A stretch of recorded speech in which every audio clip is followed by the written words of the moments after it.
Hola, ¿qué tal mis aferrados? Buenas noches, les mando un fuerte abrazo donde quiera que se encuentren. Espero que todo esté muy bien y que tengan un excelente miércoles. Buenas noches. Y antes de comenzar esta nota, los invito a suscribirse a mi canal, activen la campanita de notificaciones, presionen en todas para que ustedes sean los primeros en estar informados y de esa manera me ayudarían bastante.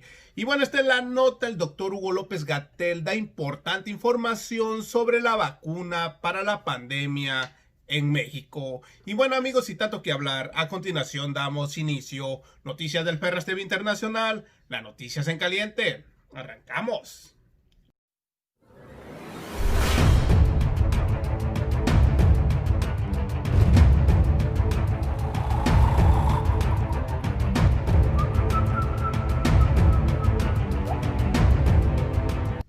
Así es, mis aferrados a un México mejor. Hoy estamos a 26 de agosto del año 2020 y aquí estamos nuevamente con otra nota más. Bienvenidos a su canal. Y bueno, el doctor Hugo López-Gatell anuncia que el presidente de México, Andrés Manuel López Obrador, ha dado instrucciones para que la vacuna sea gratis en todo el país. Y una vez más el presidente le pone el ejemplo a los prianistas que ahora sí se gobierna para el pueblo y no como era antes. Y sin tanto que hablar, a continuación les presento el video. Acompáñenme.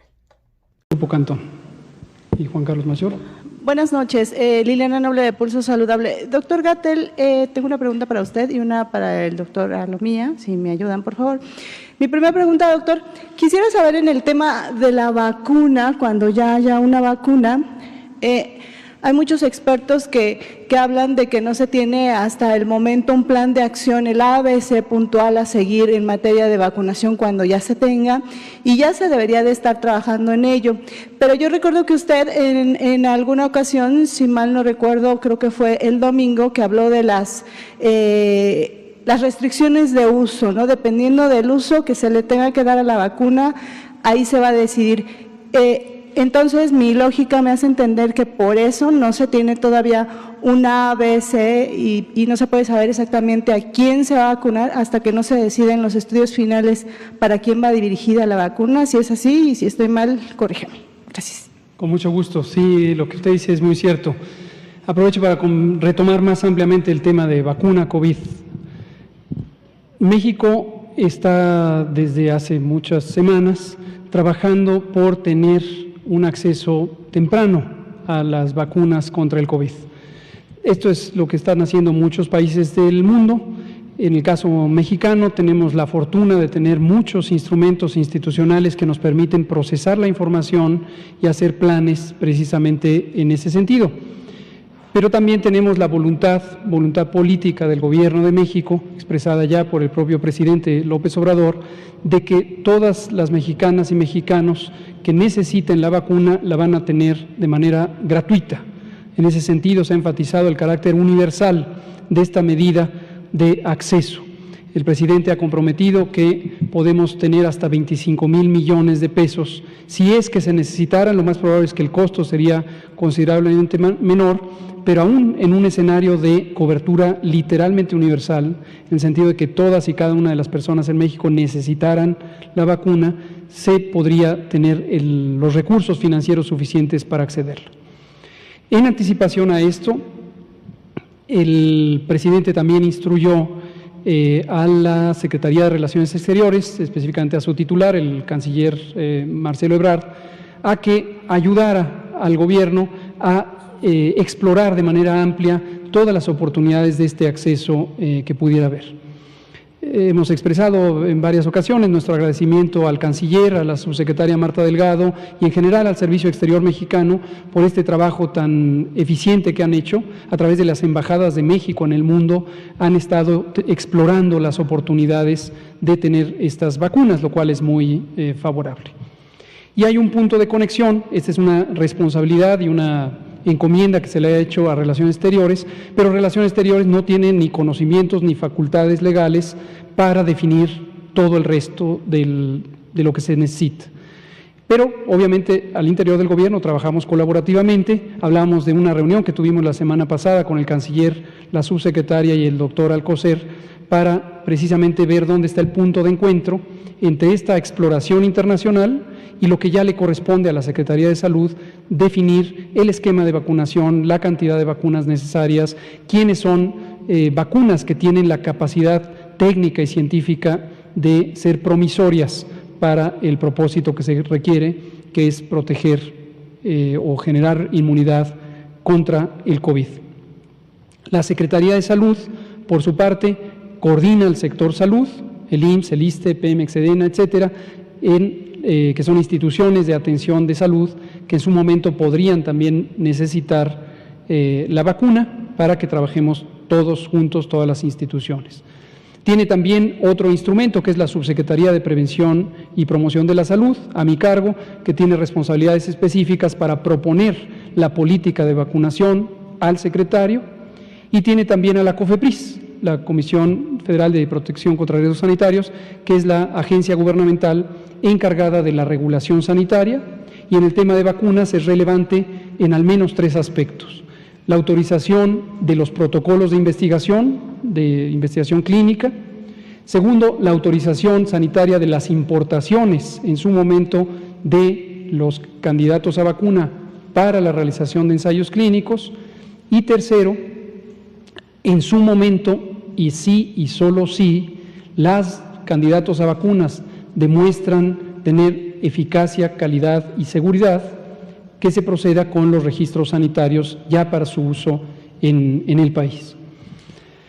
Dado que la responsabilidad de proponer las políticas de vacunación le corresponde a la subsecretaría, y dado que recientemente se dispuso la adscripción institucional de COFEPRIS a la subsecretaría, y dado que además tengo una encomienda general de coordinación de la respuesta a COVID, el secretario Alcocer me asignó coordinar los múltiples esfuerzos precisamente para definir no solamente el esquema de vacunación, sino la política general sobre vacuna COVID en México. Y hemos definido un grupo de instituciones colaboradoras. Al interior de la Secretaría de Salud destaca, desde luego, la Comisión Coordinadora de los Institutos Nacionales de Salud. También tenemos, como parte de las oficinas relacionadas con la Secretaría de Salud, el Consejo de Salubridad General, que no es de salud, no es de la Secretaría de Salud, es una institución hermana o relacionada que la preside el propio secretario y que es la responsable del Compendio Nacional de Insumos para la Salud. Desde luego COFEPRIS, a la que ya mencioné.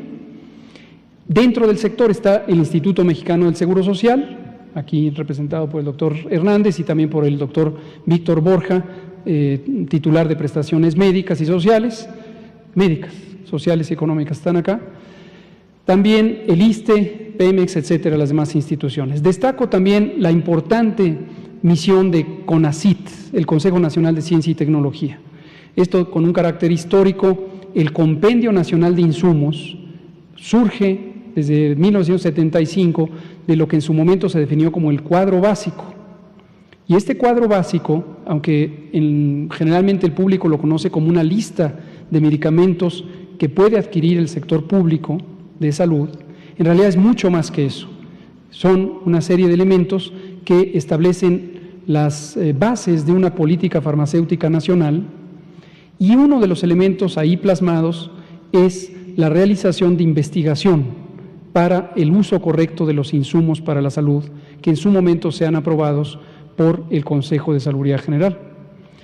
Desde su concepción inicial, se le asignó al CONACYT, una vez creado el CONACYT, se le asignó la responsabilidad de conducir esa política de investigación en materia del uso de los farmacéuticos.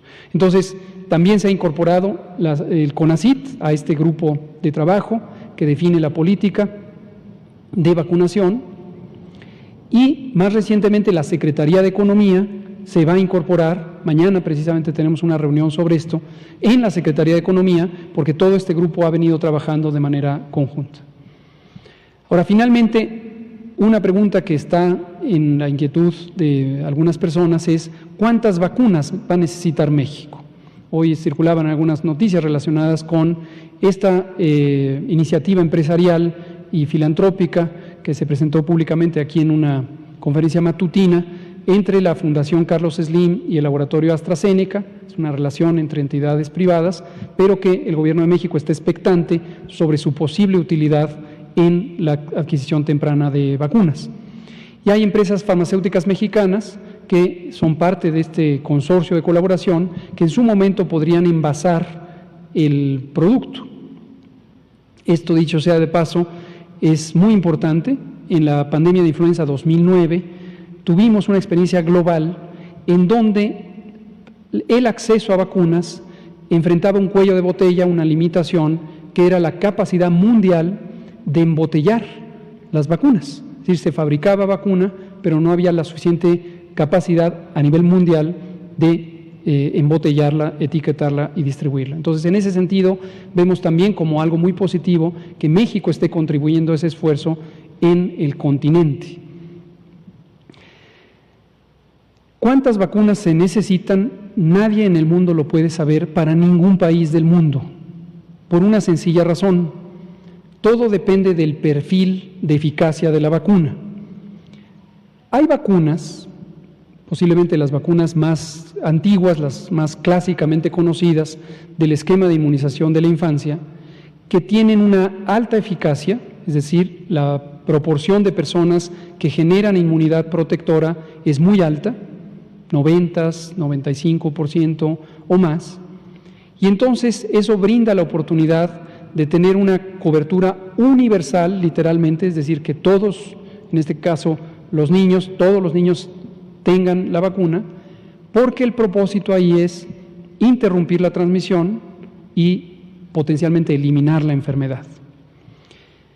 Pero en los últimos 15 años, quizá, han surgido múltiples vacunas, quizá más, unos 20 años, han surgido múltiples vacunas que no tienen eficacias tan altas. Antiguamente esas vacunas que no tienen eficacias tan altas se consideraban como malos candidatos y no se incorporaban a los esquemas de vacunación. Pero la perspectiva cambió en los últimos 20 años y hoy hay vacunas, un ejemplo de ellas es la vacuna contra la influenza, que tienen una eficacia baja, en realidad baja, 40-45%, pero que de todos modos tienen una utilidad importante cuando se usan selectivamente para personas con alto riesgo de complicarse. Entonces, las vacunas pueden tener como propósito evitar los contagios, evitar la enfermedad, aunque no eviten los contagios, es decir, puede ocurrir infección, pero que por el efecto de la vacuna no haya enfermedad, evitar la enfermedad grave, puede existir contagio, puede existir enfermedad, pero que el comportamiento sea leve, incluyendo que no sea letal la enfermedad. Y una utilidad también potencial de las vacunas es interferir con la propagación del virus en la medida en que una persona vacunada pudiera no expulsar con tanta eficiencia los microorganismos, en este caso los virus. Entonces, como se puede ver, las decisiones sobre vacunación son bastante más complejas que solo decir cuenten a la población y de ahí sale el número. Y la estrategia de vacunación requiere conocimiento científico especializado para definirlo. Para lograrlo, además de lo que ya comenté, de este grupo especializado de política pública que está viendo de manera integral el fenómeno, tenemos un grupo técnico asesor de inmunizaciones, está conformado por algunas personas que son miembros del gobierno, está ahí el doctor Reyes Terán, está ahí la doctora Álvarez Builla, está el doctor Mauricio Hernández, entre otros mexicanas y mexicanos que trabajan en gobierno, pero también tenemos asesores científicos externos, y destaco uno que es motivo de orgullo nacional, que es el doctor Alejandro Cravioto Quintana. Él es un experto reconocido en el campo de la vacunología y es nada menos que el presidente del Grupo Estratégico Asesor de Inmunizaciones de la Organización Mundial de la Salud. Está también el doctor José Ignacio Santos, nuestro secretario del Consejo de Salubridad, quien ha sido miembro de ese Grupo Asesor de la OMS en varias ocasiones y hoy es miembro del Grupo Asesor Técnico de Inmunizaciones para OPS, para la región de América. Entonces, tenemos como mexicanas y mexicanos mucha solidez institucional y toda la oportunidad de tener decisiones muy bien cuidadas, muy razonadas para beneficiar a la población. Aclaración para que no haya confusiones. Cuando usted dice universalización, no es sinónimo de que todos en todo el mundo, o por lo menos los 128 millones de mexicanos que somos, vamos a quedar vacunados. No es así, porque pudiera la gente tener esta creencia, esta falsa expectativa, y después pudieran venir los reclamos de que no hay dinero, que no alcanzó, nos dijeron que nos íbamos a vacunar todos, pero no es así, ¿o sí? Gracias por decirlo, y espero que esta conferencia después, cuando haya reclamos, la podamos proyectar y decir que el 26 de agosto justamente dijimos eso. Efectivamente, la intención del gobierno mexicano y la decisión y la capacidad, la instrucción que dio el presidente López Obrador es: ninguna persona que médicamente necesite la vacuna se va a quedar sin ella. En ese sentido es que se ha hablado de universal.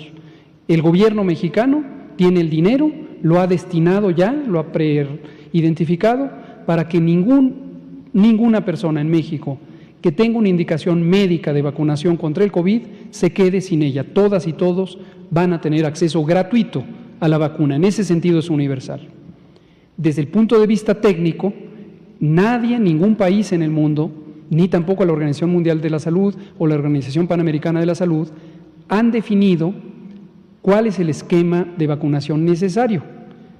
Podría no ser dirigido a todas las personas y todo depende de las calidades de las vacunas.